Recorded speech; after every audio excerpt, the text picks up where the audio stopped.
thing is, like, I mean, we have so much in common, I think, in our comedy.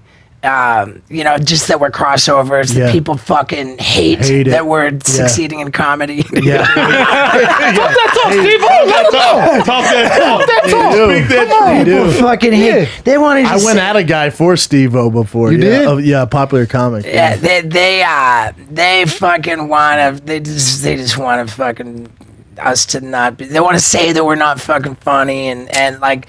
And whatever, you know, but we both had comedy specials on Showtime, you know, and, you know, to be fair, I think it's safe to say that we both did specials, like, you know, pretty early on, you know, like where I'm not bummed that I did the one special. And when I did my first special on Showtime, it was as good as it could have. It was the best fucking thing. The best I had at the time. The best I was capable of at the time, you know? And now I look back on it, and now it's like, fuck, I've come so far since then, you know? Agree. And, like, if I put out what I'm doing now, it would crush that. Sure. But, you know, the way I look at it, it's like, I had the opportunity. I auditioned several times for it. They passed me for the special. So I was like, well, this is where I'm at right now. How cool would it be, you know, because I'm going to be doing comedy for the next 30, 40 years. How cool would it be if you could go back and see, say, Dave Chappelle when he wasn't ready to see his special? Then be like, oh, that's dope. To see that and then where he's at now, that's dope. That was my kind of frame of mind going into it. And like... And then obviously people compare like, oh, your special compared to Chappelle's was shit. I'm like... Dude, I'm doing comedy for 2 weeks. Like, what do you want me to? You're comparing me to that guy? And when whatever, dude. My shit was so filled with like shit that nobody would ever admit. You know, in their right mind. Like, and that's what's fucked up about it. But Steve, you know, no one's hating on you or me that is successful. No, like the reason why their anger comes from that place is because somewhere along the line they think they got shafted and they see the success you're having, the tickets you're selling, and the fan base that you have, and they want that, and that's where the anger comes.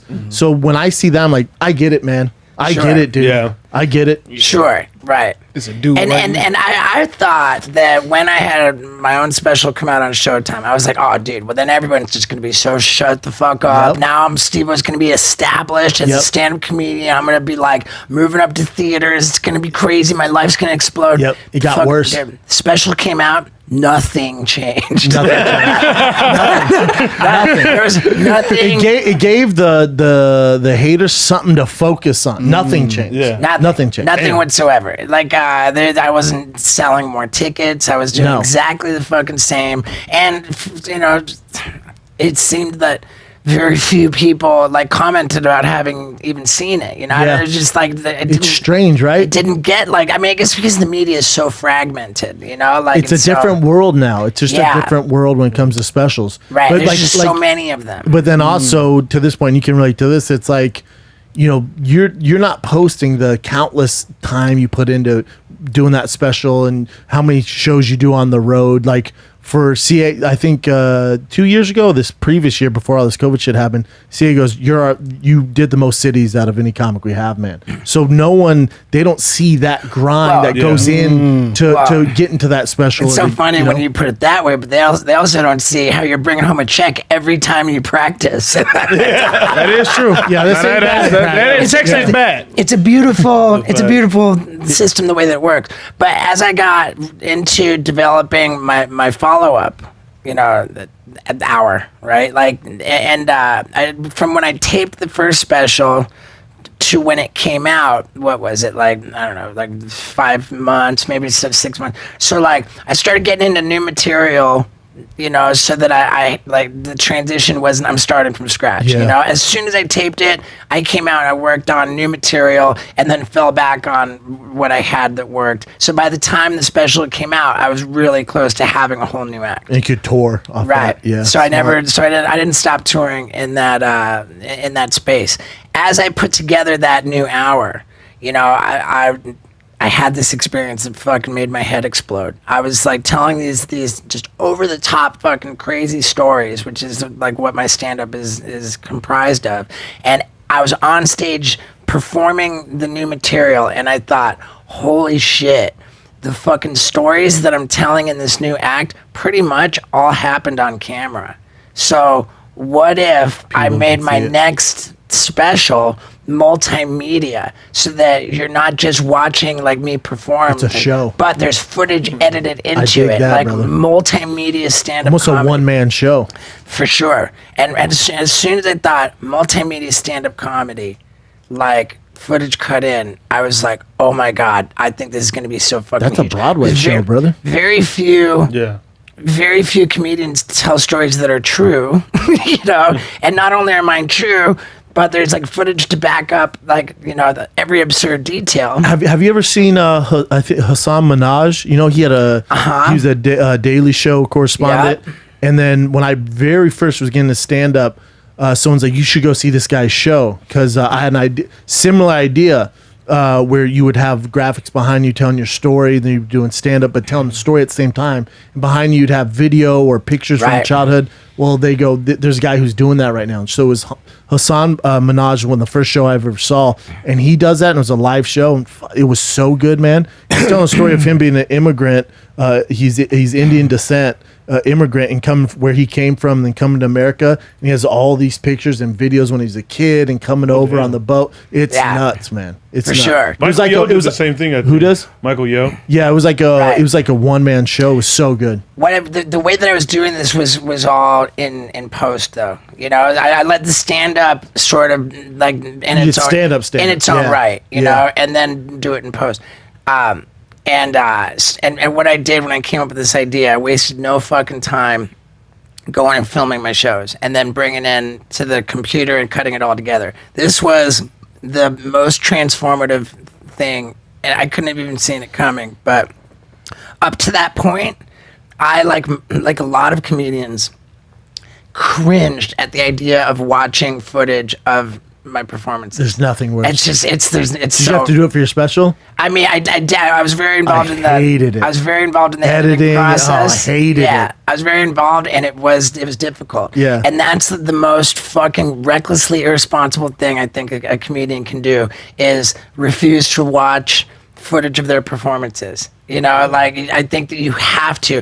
And All the top dogs do. Like Rogan, you know, with Yeah. Netflix, usually they have someone that does the editing and stuff like that. Rogan does it himself. yeah, I believe it. You're talking, he spends days, hours, Yeah. weeks editing, making sure the cut's right, the angle's right. Yeah. And I refused to watch footage of my performances for like those first 5 years. As soon as I came up with this idea, and now I'm cutting the footage in, then I'm on the computer with putting it all in the timeline, sticking the footage in. That forced me to study my act. And you get better from it. Infinitely fucking so much, because there's so much. Everything that makes you cringe is that's a note. There's a that's, reason. That's a note that you need to address. Yeah, and you're so right. it's like, oh fuck, I hate this little, and I just systematically addressed all these things, and the progression in my performing was just sped up. But so day and night, right? It's like this. Yeah. Because you know Right. the something that you're doing that's not right, that you're uncomfortable with, Yeah. and you're like, oh, I shouldn't be doing that. Right. And for whatever reason, as soon as you make that note, then we Yeah. go on the stage, whatever, Right. the next night, it's gone. It's still a gradual process, but God, it speeds up so much Yes. when you're studying the footage, and cutting the footage into it. It worked so well, you know. And dude, this is like, and I've got footage where it's like the act was largely a journey through my criminal record, you know. And I'm like, I was out on bail facing fucking 8 years in prison, Jesus. and that's when I flew over to Europe and got arrested again. Yeah. Damn, Steve. For international drug smuggling. Yeah, man. And I have footage of me doing all the international drug smuggling, cool. getting arrested. It's all on camera. And like the stories are so fucking crazy. And like I'm putting it all together, my head's exploding. It's just something, this is so fucking dope.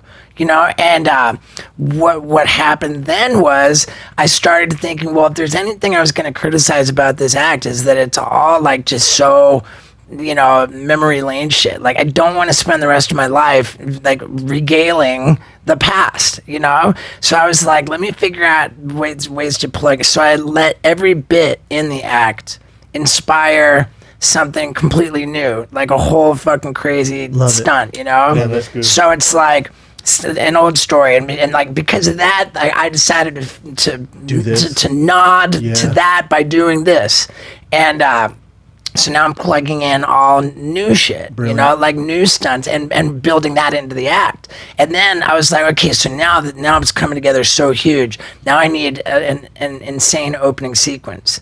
I knew I was going to film the special in Denver, but I got the whole Jackass cast together for the first time, and we hadn't all been together in one spot since Ryan Dunn died. Yeah. You know, and this was like a very fucking significant thing.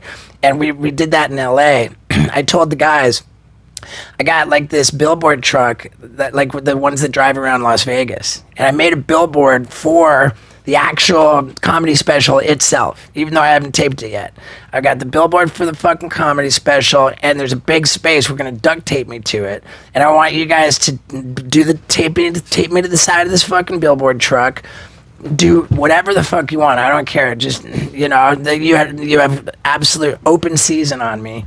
And then once you get done taping me, this fucking truck is going to drive down the goddamn highway, you know. I love it. At what speed? At what speed? Dude, full on. They're going, man. Yeah, That was a good question. I didn't know. yeah, full on. And so, I mean, under the tape we had a harness, but that was it, like, you know, transparent, and you know, you see it, dude. It's so gnarly. Knoxville hit baseballs at me while I was taped to this fucking That's funny. truck.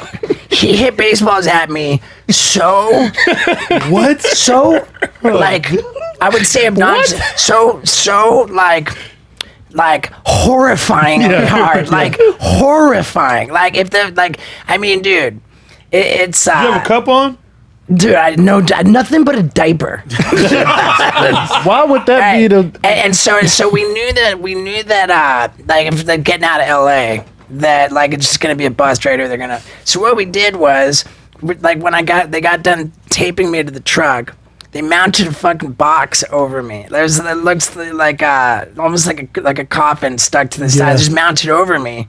So I was every bit duct taped to the truck, but with a box over me to get me out of LA. Jesus Christ. And then once we got to what's the town before Barstow? They unscrewed the box, so I'm just still taped. Flying down the fucking highway. I don't know if we went 100 miles an hour, but it was just whatever, you know. Yeah, hell yeah. And we went all the way to Vegas.